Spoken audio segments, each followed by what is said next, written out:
Hey guys, welcome back to another video diary entry. I feel like I should get a microphone for my camera. Like, I have the little puffy thing for the wind. Well, I guess it's technically a microphone, but I feel like I should get like a lapel microphone so that you guys can hear me better, because I feel like the rain is going to be kind of loud. But I am currently sitting in the Target parking lot being emo in the rain. I can't go inside Target, but I like to park in front of Target sometimes because it's my comfort place. It's either there or the park, but the park closes after sundown, so Target is the next best thing. But yeah, it's another video diary entry. Today was one of those days where I was just like, you know what, I'm gonna stay in bed. I made the executive decision to just stay in bed. I got up around 12 or maybe 11. And I went to the gym, so I at least did something. I wasn't literally in bed all day, but might as well have been. But I did go to the gym. I did about 35 minutes on. Should I turn on the light? No, because then it ruins the aesthetic. But yeah, But then am I focused? I think I'm in focus. I went to the gym and I did about 35 minutes on the stairs, and then I came home and I took a shower, and for some reason after I got home I just felt really fatigued and I didn't feel like doing anything for the rest of the day, so I got back in bed. It's been raining all day. I'm sure it's like coming from the hurricane, but yeah, it's been raining all day, and I was just watching Spooky Scary Sunday in bed, and now I'm here because I was like, let me go and take a drive to go clear my head. So that's what I've been attempting to do, just driving around to clear my head, but it is dark and it is raining, and so I decided to just like pull over and find somewhere to just sit and talk. So as you guys know, I've been reading my pastor's book, Stop Waiting for Permission. I actually brought it with me, but it's dark, so I'm not going to be able to read it. I read a couple chapters yesterday and a few things stood out to me, and the biggest thing that I took away, I think it was from the second or the third chapter, he was talking about how we have to figure out what we're fueled by, fear, pride, or comparison. And he was basically saying how we need to figure out what we are fueled by, because the wrong fuel will get us somewhere fast, but it won't be able to sustain us. And how being fueled by the right things like passion, calling, and purpose, I think is the three that he said, will, you know, allow you to reach your goals in a healthier way. Well, yeah, so basically he says that we have to identify what fuels us. And I feel as though I am fueled by all three of the things that he said we shouldn't be fueled by, which is like fear, comparison, and pride. And he was just saying, like, you have to identify and take time to figure out what you're fueled by. And then he was like, don't you dare take time on feeling guilty or ashamed by it. And I'm just like, it sounds like you know me, because I love a good pity party, and I love downing myself for what I don't actually love it. It's just something that, it's just a bad habit that I have. The reason why it stood out to me is because, one, I already kind of know that these are the things that I struggle with. Like, I do struggle a lot with fear and comparison, but it's like, I don't know why. I don't know why. I feel like the insecurities and the fears that I have, I'm not really able to pinpoint where they even came from. Like, it's like I can't really go back in time and be like, when I was 8 years old, so-and-so said this to me and I internalized it and it stuck with me, and now that's why I have an issue with this insecurity or this fear or, you know, this experience. I mean, it depends on the situation, but it's like I can't really figure out what experience or what moment or what thing or who or what or when, why, and how kind of shaped these mindsets that I have. So it's like, it's a little bit harder to uproot because I don't know exactly what the root cause is. So people, So that's something that I'm gonna have to deep dive into, which brings me into my next topic, which is, this is only day 3 of my 90-day Instagram fast. It is October 3rd. Happy International Mean Girls Day. And for me, like, I know that Instagram is a huge distraction, but sometimes it's a good distraction, because it's a good and bad distraction, because, you know, sometimes you really do want to escape from reality and you really don't want to think about everything that's going on.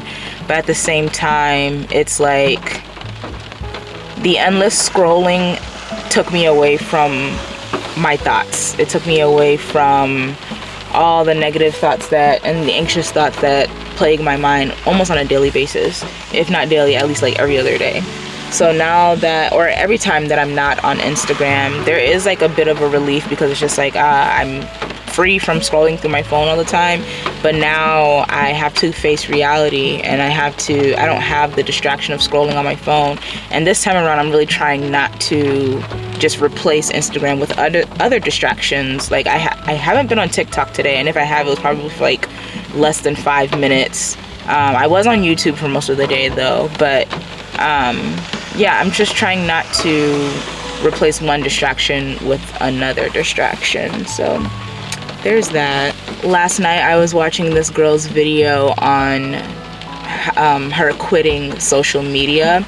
It was a YouTube video, so like clearly she didn't delete all of her social media, but she got rid of Twitter and Instagram and Snapchat, I think. I have a Twitter, but it's like a burner account, because Twitter is actually the social media platform that I hate the most, because I feel like everybody on there is sick and needs help.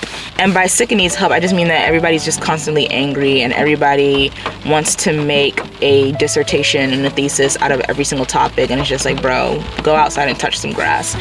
But I do have a Twitter account, but it's a burner account, and I only use it to tweet about shows that I like to watch. And every now and then I scroll through Twitter to like see funny stuff, but it's only a matter of time before it becomes negative and toxic, and I'm just like, yeah, I'm gonna delete this bird app. But she made a video about why she deleted Instagram, and she kind of talked about all the things that I resonate with when it comes to Instagram and social media in general, where it's like you're spending way too much time on there, you're scrolling too much, you're comparing yourself to everybody else, and it makes you feel bad about yourself, and then also just needing to get off the app for mental health. And for me, I really appreciated the video, but for me, I know that I don't want to delete my Instagram. Like, I don't want to get rid of it forever. Maybe at some point in my life I'll get to a place where I'm just like, I'm just gonna delete it altogether. But I don't want to delete Instagram. I just don't like the feeling of it having control over me. I don't like the feeling of, you know, constantly opening and reopening the app every time I post something just to see how many likes and comments I get, and then feeling some type of way when I don't get a lot, or when a post that I've made kind of goes like unnoticed, especially with like the new algorithm and stuff, and them forcing you to make videos and everything like that. So I don't like that feeling of needing that validation from an app, when I can validate myself in real life, or there's people who validate me in real life as well. But of course, needing to validate myself before anybody else. It was a cool video though, and I have a theory, and I don't even know if it's a theory or if it's just facts. I feel like people who either don't have social media or spend less time on social media are generally happier in life.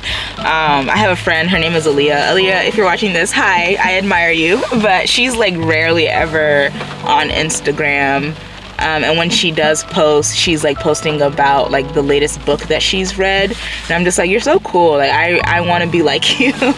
Not exactly like her, but I like that she's not sucked into that social media world, and that she does stuff like reading books and being present and actually living life offline. I really admire that about her. But again, I don't want to delete my Instagram completely. I just don't want to, you know, be a slave to social media. I've also realized today, and I don't know if it's something that I'm just now realizing, but it's something that I'm able to express now, that I don't like change. And, you know, change is obviously inevitable. Change happens whether or not you're ready for it. But I feel like as someone who is in my 20s, or just like being in your 20s in general, change is inevitable, but your 20s is one of those time periods where like change is happening very rapid and very fast. And now that I'm in my late 20s, it's like change is happening even faster. And, you know, people are moving into different phases in life. You know, people are getting married, people are starting families, people are stepping into their careers, people are moving out of state to pursue whatever it is that they want to pursue. And I think the reason why I don't like change is because it often leaves me feeling like I'm behind, and it often leaves me feeling like I'm not doing enough. So for example, I've been at my job for 4 years now, and I want to leave my job. And so every time someone like puts in their 2 weeks and leaves and they move on to the next thing, I'm kind of just like, what am I doing with my life? And you know, part of it is me not applying to jobs. So like obviously you're not going to get a new job if you're not applying, but it's also feeling like I don't know what job to apply to. I don't know what career move to make. I don't know what I want to do. And so it gives off that feeling of everyone around me kind of has a handle on their life, but I'm still like stuck in the sauce. And that's not the phrase, it's lost in the sauce.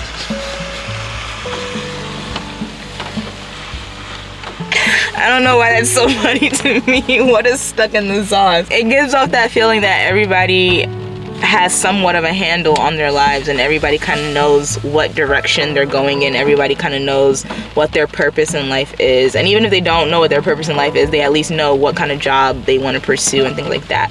On the outside, I don't know what's going on behind closed doors.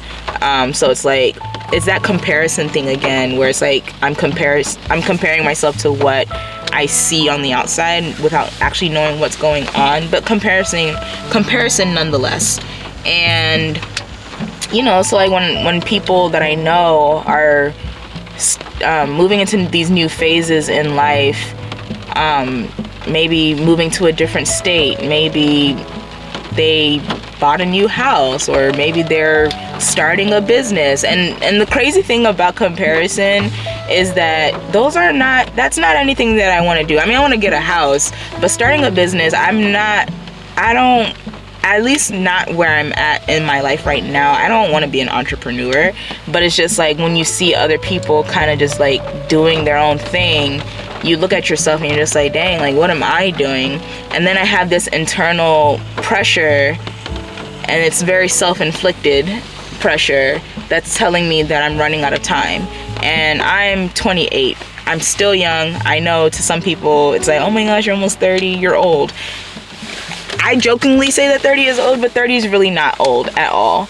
But there's like this internal self-inflicted pressure that I have that tells me that I'm running out of time and that I need to accomplish certain things before 30, which is dumb and it's weird and it's annoying because it's just like, it's unrealistic in some cases.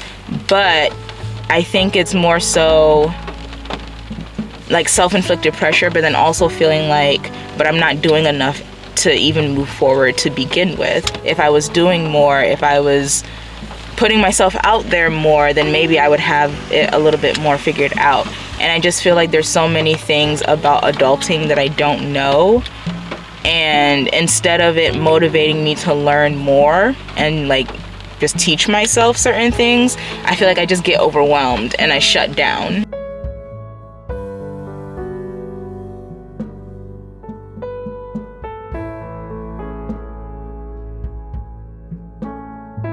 So yeah, like I know there's no such thing as being behind in life because everybody has their own timeline. But again, like when it looks like everyone has everything together, emphasis on it looks like it, because I know that nobody has it all together and we're all doing our best to figure it out.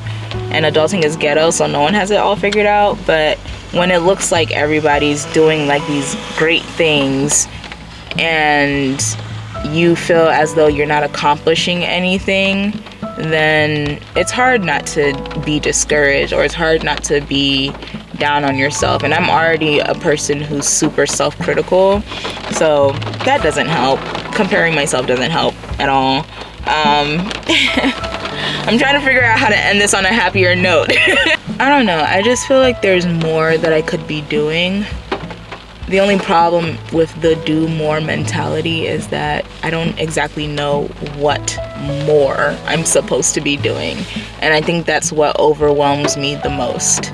So it's just like, again, I just feel like there's so much that I don't know, and there's so much that I need to learn, and there's so much that I need to do, and it gets overwhelming and I just shut down. But I don't know, I guess I'll figure it out eventually, or figure it out as I go, because I'm pretty sure that's what most people are doing. They're just figuring things out as they go. There's no blueprint to adulting. There's no step by step. You just have the Bible, which guides us, God, the Holy Spirit, which guides us, and things like that. But there's no like roadmap, or at least we don't have the roadmap. God has the roadmap. It's just he won't give it to me. I need to know what's next. I don't know how to wrap this up on a positive note, other than to say that I guess I'll figure it out eventually. And then I feel like there's probably somebody in my life looking at me who probably thinks that I have it all together, which is why comparison is dumb, and you know, seeing things on the outside and making assumptions and conclusions is dumb, but we all do it. I'm sure there's somebody who sees me and they're just like, oh, you're doing great, and I'm sitting here negating all my accomplishments because I feel like they're not big enough, or I feel like it's not as big as the next person. And that's something that Pastor Stephen talks about in his book, and it's something that I need to stop doing. But again, I'll figure it out, and it's just one of those unhealthy habits and unhealthy mindsets that I just have to move past. Once I get there, however long it takes, I will get there. And it's so funny because I just know that God is in heaven. God is watching me, and he's just like laughing because he's probably looking at me like, I know the plans that I have for you. And as soon as you're done this pity party, as soon as you're done doubting yourself, as soon as you just trust me, we can get a move on. And he's probably looking at me like, you're gonna look back on this in a year and you're just gonna laugh and be like, girl, what were you even talking about? All you had to do was be patient. All you had to do was put yourself out there. All you had to do was stop doubting yourself. All you had to do was stop doubting my plan. All you had to do was stop waiting for permission. I'm sorry, that was corny.